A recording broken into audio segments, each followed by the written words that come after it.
dear students, and welcome to my tutorial. Valentine's is near, and so I'm going to teach you to prepare this, which is the Valentine's truck DIY canvas art. So let us come forward and see what are the materials required in preparing this. The materials required are canvas 9 by 12 inches, which is 30 to 40 centimeter. Acrylic paints, I'm using Candium red, primary red, everything is fine. Deep yellow, normal yellow, but not the orchid yellow.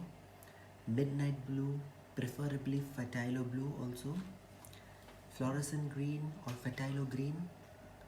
Fluorescent yellow, just for a mixture of different shades. White, titanium white. Your acrylic gloss medium mixture. Fluorescent pink or also normal pink. Carbon black, mask black, any black, it's all fine. Your palette. After canvas art, painting the spray, which I always use for the final shine. Your nail tool, of course the nail tool for the last designs.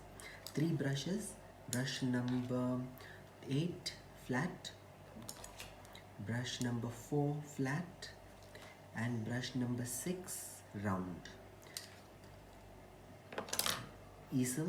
All materials have been provided to me by Art Mall, and you can see the link in the description box below.